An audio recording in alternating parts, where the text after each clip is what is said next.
A palavra de Deus diz assim: então respondeu Jó ao Senhor: bem sei que tudo podes, e nenhum dos teus planos pode ser frustrado. Quem é aquele que, como disseste, e sem conhecimento encobre o conselho? Na verdade falei do que não entendia, coisas maravilhosas demais para mim, coisas que eu não conhecia. Escuta-me, pois havia dito, e eu falarei, e eu te perguntarei, e tu me ensinarás. E eu te conhecia só de ouvir, mas agora os meus olhos te veem.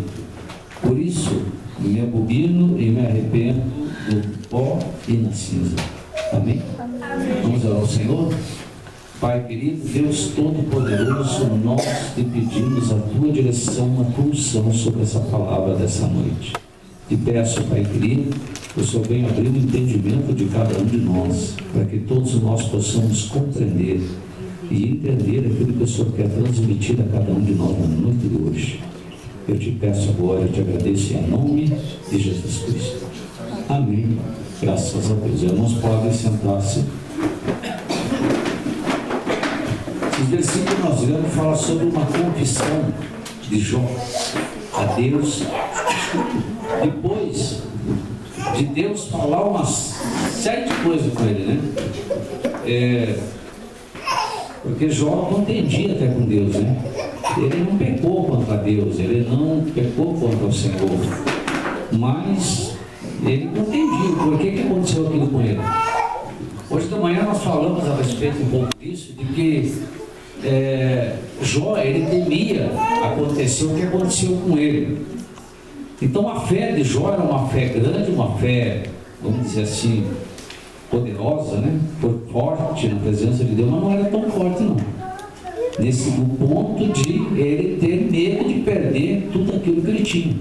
Então ele confessava isso, ele falava sobre isso, né? Porque o medo, ele tinha de perder tudo aquilo que ele já possuía, que Deus tinha colocado nas mãos dele. E essa forma dele agir, de falar a respeito de que tinha medo, fez com que Satanás tivesse o direito de tirar aquilo que era dele. Porque a palavra de Deus diz que Deus encontra Satanás rodeando a terra, e Deus falou assim: tem visto o meu servo Jó? Ele falou: tenho. Viu só como ele é fiel? Satanás falou a Deus: claro que ele é fiel, só dá tudo para ele. Não sei. Deixa eu tirar o que ele tem para ver se ele continua fiel, né? E Deus falou a Satanás: pode tirar tudo que ele tem, só não toca na alma dele. A alma dele me pertence, a vida dele me pertence. Agora, quer tomar o que ele tem, pode tomar, e você vai ver como ele não vai me negar. Realmente Jó não negou Deus, mas ele contestava com Deus. Por que estava acontecendo o que estava acontecendo com ele? Mesmo ele falando Deus deu, Deus tirou, né? Bendito seja o nome do Senhor, mas mesmo assim, qualquer pessoa faria isso. Quem é que não vai contestar por aquilo que está acontecendo de mal? Principalmente se a pessoa se julga estar na presença de Deus, como Jó se julgava, né? Só que Deus fala com ele uma série de coisas. Jó, o que você acha que você entende? Porque hoje tem muita gente entendido de tudo.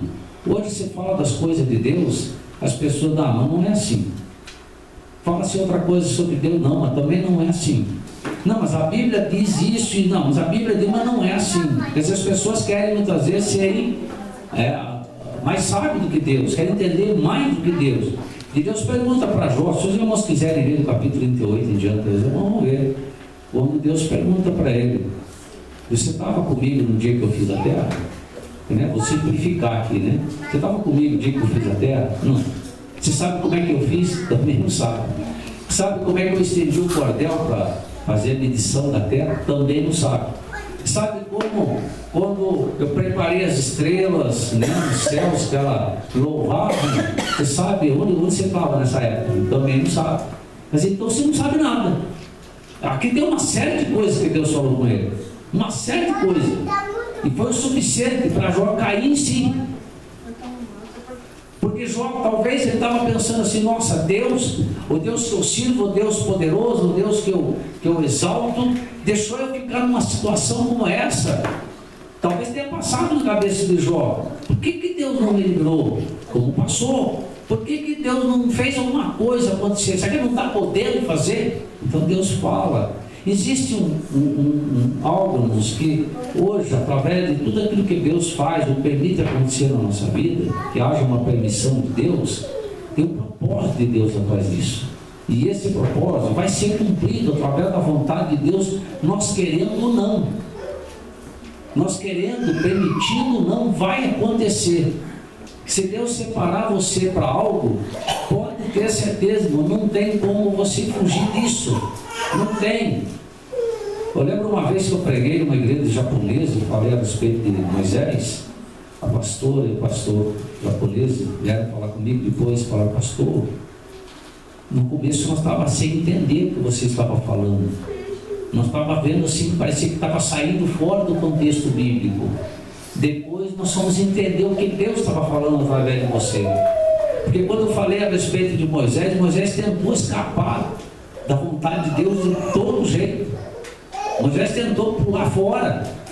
Nos momentos em que Deus chamava Moisés para fazer o que tinha que ser feito, Moisés começou a dar desculpa: não vou fazer, sou pesado de línguas, manda outro, não tenho condições. Moisés tentou escapar de várias maneiras, não teve jeito. E Moisés é um homem que tinha sido preparado, né, para ser um homem culto. Vamos ter uma cultura, e na época era a melhor que tinha, né, que era a cultura egípcia. E ele largou para servir a Deus, mas quando ele viu o peso, a situação, aquilo que ele ia enfrentar, ele quis pular fora. E Deus falou: não, você vai. Até o ponto de ele dizer: não, Senhor, não posso ir, eu sou gago, sou pesado de línguas. Ah, você é gago, então você vai assim mesmo, gago mesmo.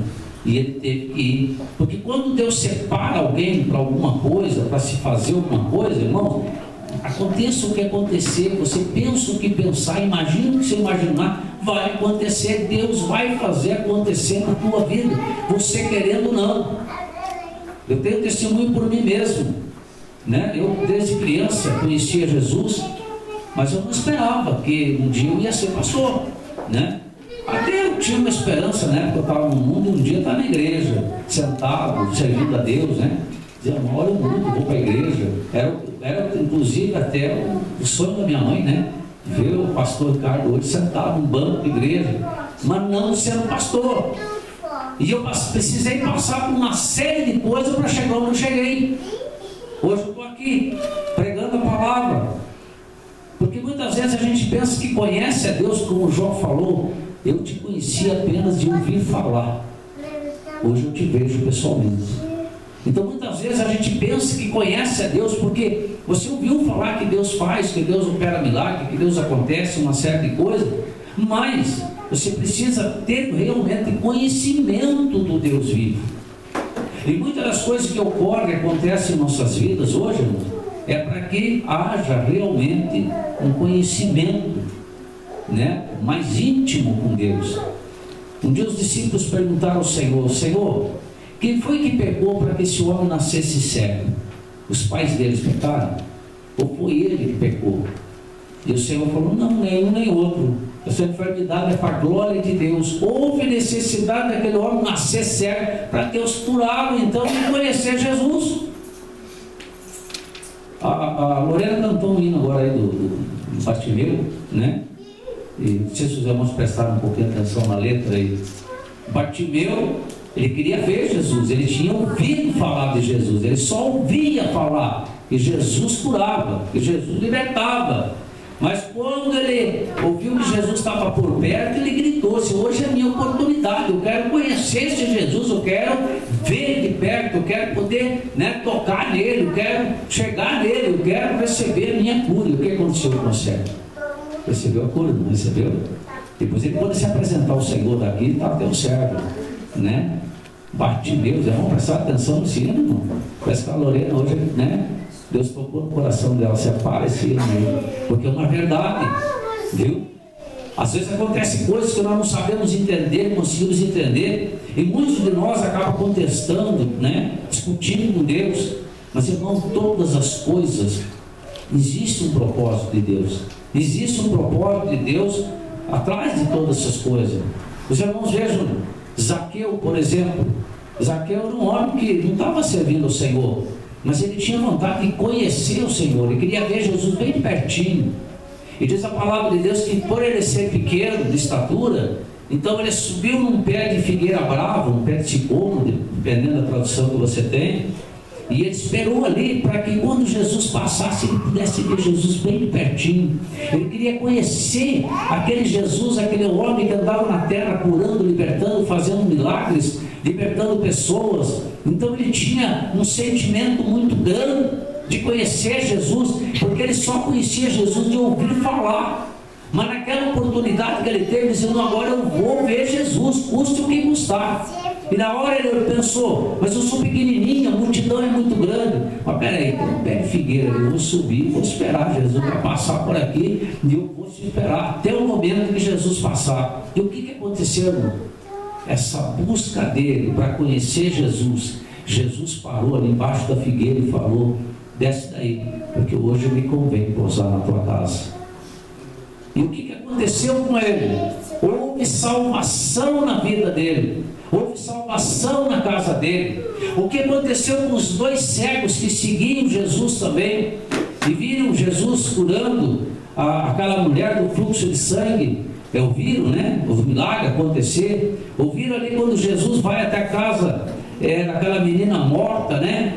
E ali para fazer aquela ressurreição, e Jesus vai lá e ressuscita aquela menina. Eles queriam que, irmãos, conhecer Jesus, conhecer Jesus. E naquele momento que Jesus perguntou: vocês creem que eu posso fazer isso? Cremos, Senhor. E eles passaram a conhecer Jesus. Às vezes, irmão, as lutas que enfrentamos, não precisamos ficar perguntando para quê ou porquê, porque muitas vezes quando nós perguntamos para quê ou porquê, às vezes nós vamos ter uma resposta que muitas vezes não vai agradar. Sabe por quê, irmãos? Porque as coisas que acontecem, como aconteceu com Jó, Jó precisava conhecer Deus, precisava conhecer verdadeiramente o Deus que ele servia. E nós que se colocamos para conhecer o Senhor, se colocamos para servir a Deus, já aceitamos a Jesus Cristo, nós precisamos conhecer o Deus que nós servimos. Não adianta não dizer assim: eu sigo Jesus, eu sou servo do Senhor, eu sou seguidor, sou discípulo dele. Mas você não conhece Ele. Nós precisamos conhecer verdadeiramente e entender o que Ele faz. Tem coisa que não nos agrada, não, irmãos. Tem coisa que a gente fica olhando: mas poxa, por que isso aí? Não era para estar acontecendo assim, não era dessa maneira. Porque muitas vezes nós queremos até ensinar a Deus como é que Deus deve agir. E não adianta nós queremos ensinar. Ele vai agir do jeito dele, da forma dele, da maneira que ele quer, do jeito que ele quer, e acabou. Eu lembro da nossa ex-pastora, né, pastora Ana Terezinha, que era já uma senhora de idade. E chegou uma época que abandonaram ela, os que acompanhavam ela, né? E ela tinha um batismo por fazer. Ela era uma mulher pequenininha, franzina, e ela ficou pensando: agora como é que eu vou fazer batismo? Tinha uns homens grandes, fortes lá. Falou: como é que eu vou deitar um homem desse nas águas? Uma mulher pequenininha, magrinha, né? Já de idade, como é que eu vou fazer? E ela ficou lá pensando, orando a Deus: Senhor, agora aqueles que me auxiliavam foram embora, foram para outra igreja. Ela não estava entendendo, mas havia ali um mover de Deus. Deus precisava tirar aquele povo dali para trazer o filho, porque naquele momento que ela estava orando, o filho, que não queria nada com nada, andava com uma prancha de surf o tempo todo embaixo do braço, né? A cabeça do Teco, que hoje é pastor, né? O Josué, o nome dele, era querido Teco, a gente conhece ele desde criança. Andava com uma prancha de surf embaixo do braço o tempo todo, aquele shortão, surfista, era ele um boizão. Aí naquele dia ela está lá orando, chorando: Senhor, como é que eu vou fazer? E ele chamou: mãe, por que você está chorando, mãe?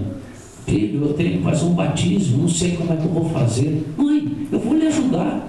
Coitadinha dela, ela leva um susto, mas como, Teco? Você vai me ajudar de que jeito? Ela olhou para o filho, aquele shortão, aquela prancha embaixo do braço: não, mãe, eu vou lhe ajudar. E foi naquele dia que Deus transformou a vida dele.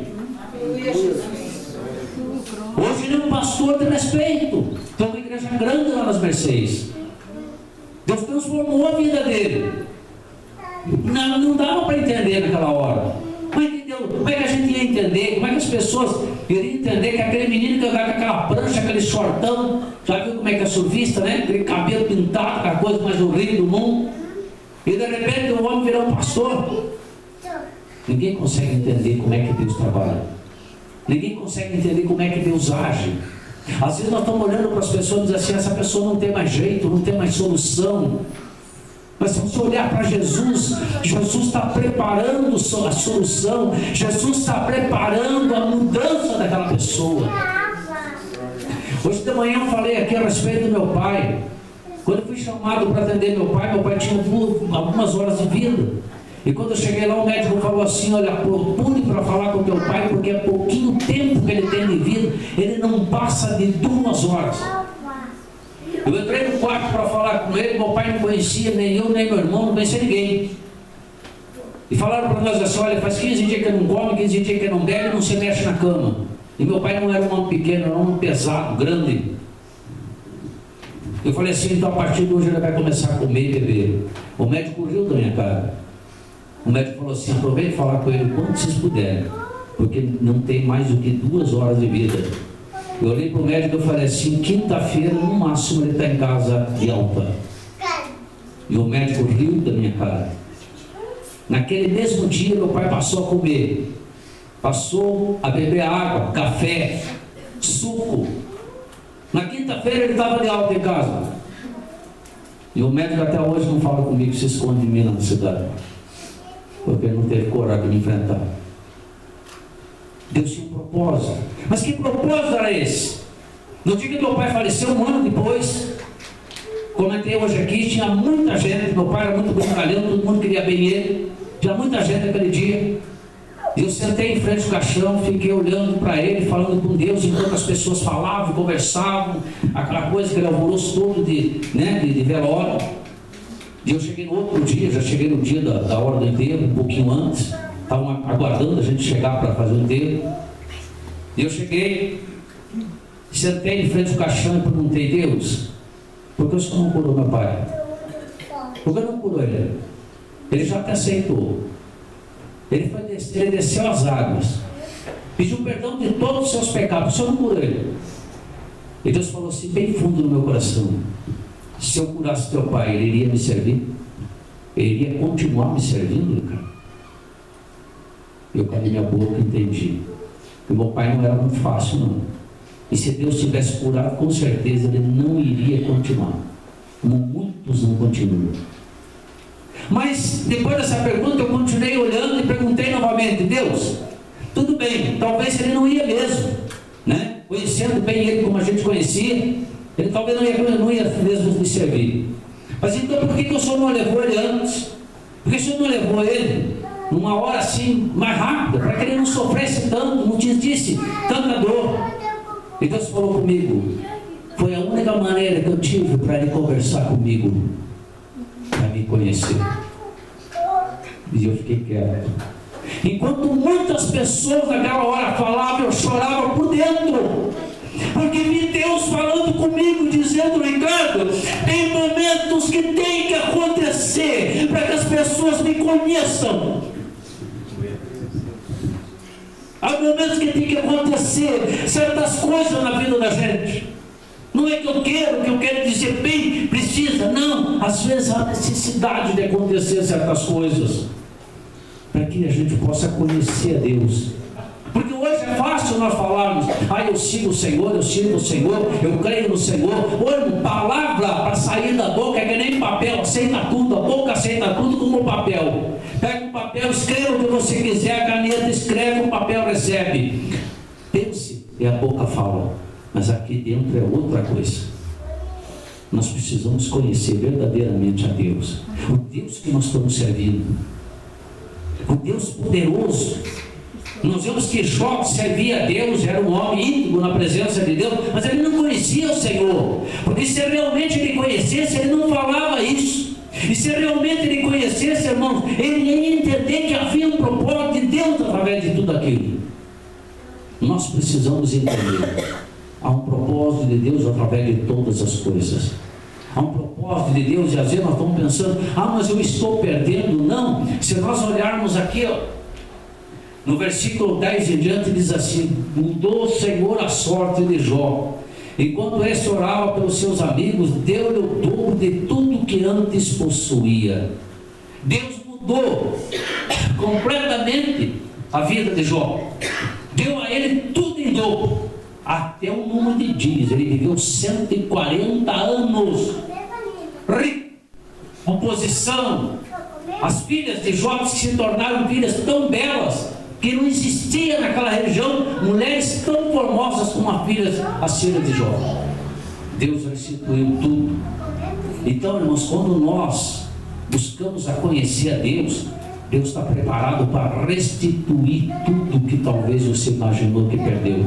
Amém. Talvez tudo que você imagina que foi embora, que não vai voltar mais. Deus está pronto para restaurar você. Depois que meu pai foi enterrado, passou-se um tempo, eu pensei, bom, acabou. Já conhecia a cidadezinha, nunca mais vou voltar lá. Acabou por tudo. E passou-se um tempo, eu recebi um convite.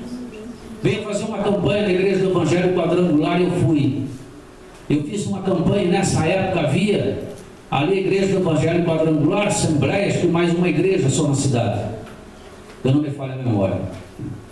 E ali eu pude profetizar naquela campanha de que Deus iria ganhar aquela cidade inteira. Toda aquela cidade seria de Jesus. E naquele dia, num ato profético, no final da campanha, eu dei um soco no chão e falei: profetizo que essa cidade vai pertencer a Deus. Hoje, alguns anos depois, tem mais de 12 igrejas evangélicas dentro daquela cidade, e aquele povo de São Lugero está conhecendo o verdadeiro Deus. Mas só isso, pastor?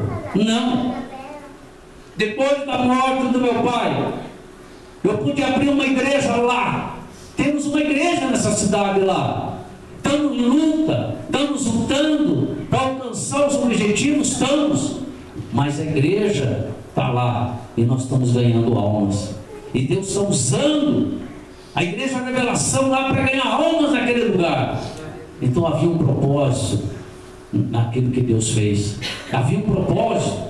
Até o dia de hoje, quando eu vou lá, já 5 anos depois, ou mais de 5 anos, não lembro, ainda conheço pessoas que conheceram meu pai, e quando diz você é um filho do falso, as pessoas se alegram, as pessoas vêm buscar oração, as pessoas buscam a conhecer a Deus. Meu pai já morreu há 5 anos, sei lá, não sei quanto tempo faz, mas olha, uma coisa eu digo para você: Deus ainda está usando aquela situação para operar milagres. Deus muda a história quando você passa a conhecer aquilo que Deus quer fazer na tua vida.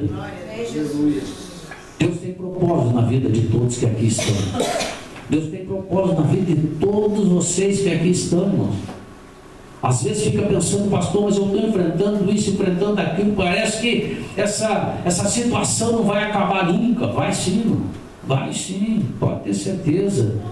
Eu creio que Jó, quando sentava na beira da estrada para se limpar com um caco de telha aquelas feridas, talvez ele pensava: não vai acabar mais, só estou esperando a morte, né? Porque não vai acabar mais. Eu era rico, hoje eu não tenho mais nada. Eu tinha nome a zelar, hoje nome não tenho. Eu tinha amigos, hoje eu não tenho amigos. Eu tinha família, hoje eu não tenho família. Eu tinha isso, eu tinha aquilo, não tenho mais nada. Mas Deus restaurou a sorte de Jó.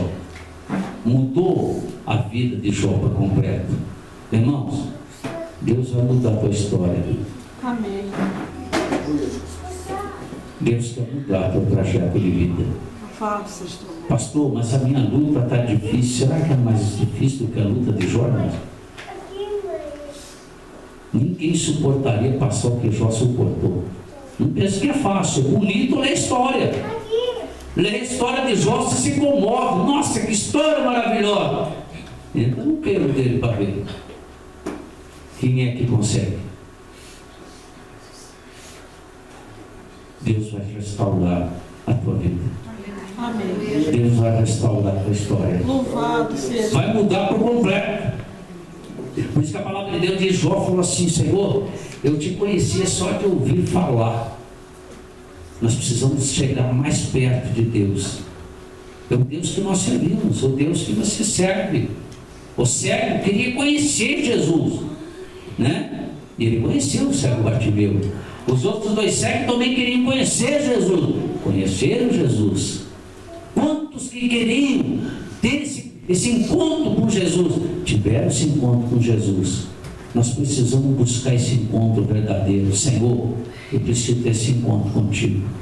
E hoje é o momento certo. Hoje nós vamos estar participando da Sagrada Ceia. E você vai estar recebendo do corpo e do sangue de Jesus Cristo nessa noite. E nesse momento que você pegar o cálice e pegar ali daquela partícula de pão, você vai estar recebendo o Senhor na tua vida. E recebendo o Senhor na tua vida, não tem oportunidade maior ou melhor para você conhecer bem Jesus, para você falar com Ele. Toda vez aqui, às vezes, no dia da ceia, muitas pessoas pedem: Senhor, eu quero ser curado, eu quero ser liberto, eu quero ser isso, aquilo. A irmã Cirei mesmo ora: Senhor, cura quem está precisando de cura, né? Liberta. Hoje não vamos pedir isso, não. Não quero nem que a irmã Cirei fale hoje: Senhor, cura. Nada disso. Jesus transforma essa partícula de pão para que todos te conheçam. Amém? E quando você hoje pegar esse pãozinho, você vai dizer: Senhor, eu quero conhecer o Senhor. Vem de perto, eu quero te ver, Jesus. Amém, filho? Eu quero te ver, Jesus. Quando você tomar esse cálice do Senhor, eu quero te conhecer, Jesus. Porque quando você conhecer Jesus verdadeiramente, irmãos, você vai ver que aquilo que você está passando, aquilo que você está enfrentando, é muito pequenininho perto daquilo que você imaginava ou pensava. Porque Jesus estando contigo, pode ter certeza, irmão, você não tem como perder. Não tem. Amém, Jesus?